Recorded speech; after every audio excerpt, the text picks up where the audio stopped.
Hey, it's Mazzy here. I will never profess to be a super Deadhead. I have a personal experience with the Grateful Dead, about 30 shows, all in San Francisco, mostly from 1968 through about 1979 to 80, with one or two shows around 1989, and that was it for me. After Jerry Garcia died, I had no interest in seeing any of the offshoots. Earlier in the 1970s, I saw many of the offshoot periods, everything from Kingfish to the Jerry Garcia band to Jerry Garcia and Merle Sanders to all that. But like Springsteen fans, like Dylan fans, like Beatle fans, Grateful Dead fans are so intricate into the details of the shows, which I totally appreciate, but I have no interest in diving that deep into it and have no knowledge. So I will admit that those of you watching this, probably casually, who are not regular viewers, will have much more knowledge of specific shows and of when this particular song evolved, or when the best version of the other, or drums and space happened, and the evolution of that. And I'm going to start showing a new box set that I got. Now, again, I'm not all in on the Dead. I've never collected the live tapes and been part of that whole tape collective. My favorite period, again, those late 60s, Fillmore, and then the Winterland shows into the early 70s, and the New Year Eve shows that I attended in 71, 2, 3, around that period, and again in the late 70s. And the Brent Midland years, I'm not a fan of his voice. And even though I saw them then, and I have a lot of that music, it's just something about them. To me, I don't know why, for the most part, the Grateful Dead couldn't find a keyboard player with a good voice. You know, putting Pigpen in another category completely. And I did love seeing Pigpen in his bluesy kind of country ways early on, and had the luxury of seeing the Dead with Pigpen. But I'm here to show a a new CD set that came out. And I'll show a couple other things.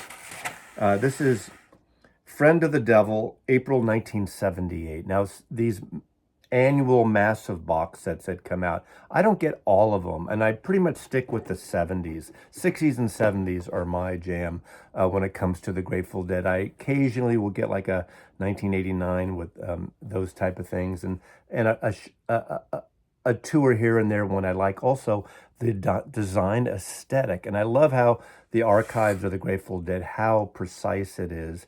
I don't really go with the dick pics, or now obviously the Dave picks, those sessions. I do get a vinyl for the most part that doesn't get everything, but I get some of those annual and the record store day issues when I kind of like the artwork. So some might say I'm superficial with that, because I will put on a Dead CD or box set or vinyl and just listen to the experience. I'm not comparing this version of Promised Land versus that version, or when they do Deal, or some of the solo albums, songs they do as the Grateful Dead tour. And I never follow them around the country. But let's talk about this set. This is the new box set, the annual massive box set. And you can hear something's amiss, something's loose inside of this. And this is April 1978. I love how they concentrate on one particular sort of tour or segment of a tour on these sets. Now, this comes with your... Now, why is there a percussive device? Because this is the tour, this April, in the South, Florida, Virginia, West Virginia, just in that, week or two of Dead shows where things changed and evolved. This would be what the last tour, as I recall, with Keith and Keith Godchaux and Donna Godchaux. I happen to like them. I never realized how off-key sometimes Donna was when I saw them live. Of course, some of the mixes, you can hear it, but I think she was an integral part of that at the time. And the Dead, to me, always needed that other great vocal. I always loved Jerry's vocals. Phil Lesh, when it worked, it worked. When it didn't, it didn't. And Bobby, of course, Bob Weir had a certain voice. One more Saturday night that sometimes worked and sometimes it just, I get a little cringy on that. So I am a deep Dead fan, but maybe a passive Dead fan, where I put the music on just to enjoy it in the moment. And occasionally a song will come on and I get a little cringe worthy listening to. But this is the period of time. Mickey Hart obviously is back in the band. Has been back in the band for a while now by this point. That's a whole other story. I'm not here to give you the history of the Grateful Dead's personnel or the history of what happened with Mickey Hart and the Dead and that whole situation. But having two drummers and this big percussive thing really changed in April of 1978 when these drum solos came out, and it became known as drums. And this is the period when the drum solos, and where all the members of the Dead would come out with various percussive instruments. So I'm going to go through this package. Again, I'm not going to get into details about the music, and I'm going to show a few other of my favorite, the CD box sets. I am, again, not all in. I don't have every one. Some of the massive sets, like Around the Sun, the massive Europe 72. I wish I had that big trunk. I never got it, the 1991, which I kind of wish I had. I don't have that with the skeleton Indian headdress cover. Now this, obviously the drum sits in this package, and there is a pull-out booklet that tells the entire story here. Always great essays in these books, and the archive, the writers of the Dead experience know so much. And I even know, as I read these books, and I read this entire book from front to back, it's really interesting telling the story. And I know enough about the music and the Dead's history to understand what's going on here and know this, and love the significance of these sets. They go through, where the Dead were at the time, where they were, almost broke again, owing money, obviously, earlier on to Warner Brothers, and then getting signed to Arista, and doing their own label, and then Arista.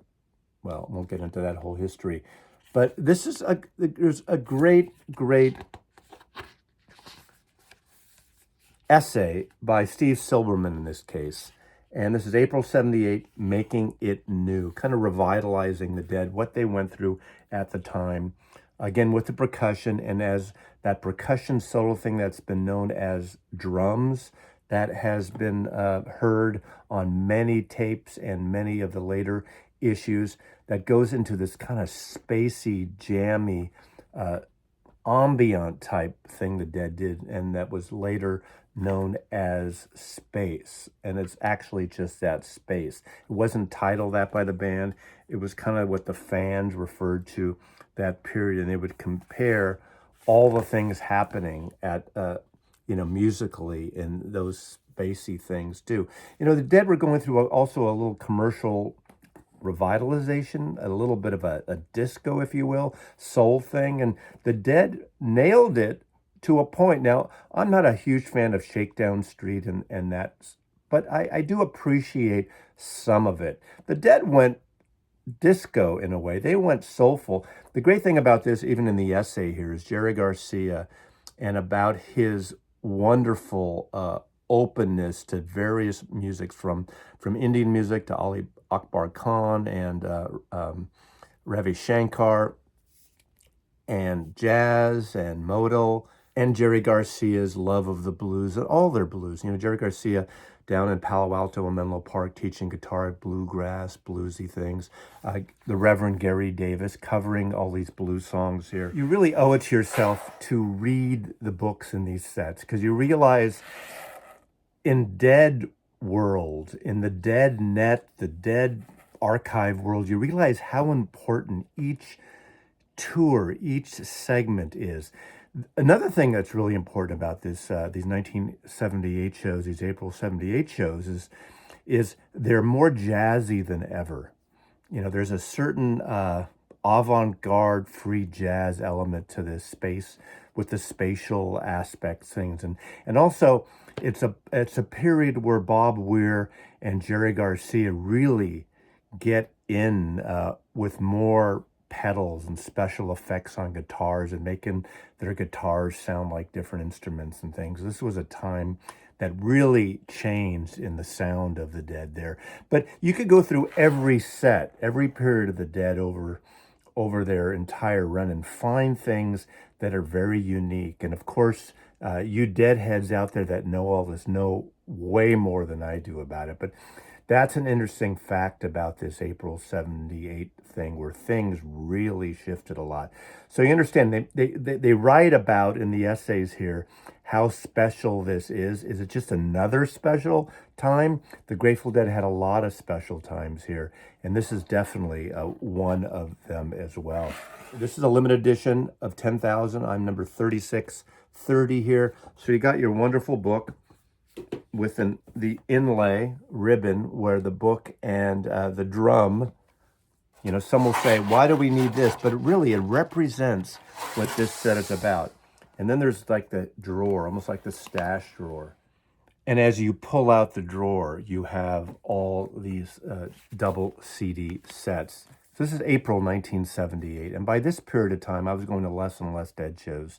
I was getting into the punk scene and getting away from this kind of jamminess of prog and psychedelia, or whatever you call what the Dead were doing at this point. I would go to a few shows, but there was a time prior to this, prior to 1978, that I would go to every Dead show. Every night they played at Winterland, every night they played in the Bay Area, every offshoot that I knew about, I'd go see. But this has a number of shows just in April, just this very short time in 1978 in the South. You got Jacksonville, Florida, the Veterans Memorial here. These are double CDs. You have the Grateful Dead Sportatorium, Hollywood, Florida. Curtis Hickson Hall, Tampa, Florida. Fox Theater, Atlanta. Another Fox Theater, Atlanta. Duke Union. Cassell Coliseum in Blacksburg, Virginia. And Huntington Civic in West Virginia. You know, what's good about these sound awesome. These are from the Betty Cantor tapes. Betty Cantor had worked as an engineer and really an integral part of why in 1970 Working Man's Dead and American Beauty sound so good. She was recording all these shows, and these are stunners. Now, these are done with the plangic process, so it gets that any tape warble, somewhat out of tune things in sync. And it's one of the best things that's happened to the Grateful Dead archive catalog that have come out on both compact disc and vinyl, that plangic process. But these Betty Cantor tapes that were found, discovered, redonated to the archive, they've been putting out a series of things from Betty Cantor's recordings, the Cantor tapes, the Betty tapes. It's been kind of a wonderful discovery for Deadheads and Grateful Dead freaks alike. So I just wanted to do a little bit of a showcase. A couple of other things I'll just show in terms of the box sets. Again, I am a freak for the design. 71, 72, 73, St. Louis. This was a beautiful box that came out several years ago. It was a year or two ago, actually. These boxes never match up. And, you know, usually I'm a stickler. I like when there's a consistency, but I like the aesthetic that the Grateful Dead have done on their annual larger issues. These are the CD sets. This has a very long style book that tells the history of these shows, several essays throughout, and of course, the multi-CD packs, and a beautiful design. And of course, the one other I just want to show is my favorite of all time in terms of design aesthetic. Maybe overkill to some. This goes with the Pacific Northwest set that has this wonderful First Nations design box. And again, this is just a piece on its own that is so beautiful.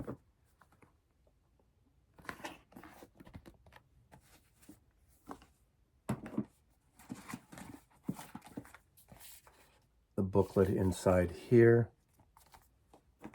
And this has Portland, Seattle, Vancouver, 73 1974. And obviously, since I am a Pacific Northwest person of the last decade, this is one that came out in the last 5 years that I just adore and I love. Again, musically, all these, some are more successful from others, and I will just put a CD on. I'll grab any CD, not specifically a show. I don't pay attention to which show I'm listening to. I just let it envelop me, and I enjoy the music in that way. And I know a lot of Grateful Dead fans and freaks and deadheads really get into the various shows and the various song versions and what makes up these great concerts. And I'm not that type of deadhead, so I will never profess to be an expert on this. But being a native San Franciscan, this is, my second favorite band of the psychedelic era. My first was the Jefferson Airplane. Jefferson Airplane burned brightly for, I'd say, 3 years of great live shows, and they were the better live band than the Dead in the late 60s, from 67, 68, 69. And then, of course, the Dead, obviously, as great as they were, really kind of came on their own and became a force to reckon with. So that's it. My Grateful Dead, my presentation of this new box, Friend of the Devils, April 1978, The Grateful Dead. Jazzy loves you.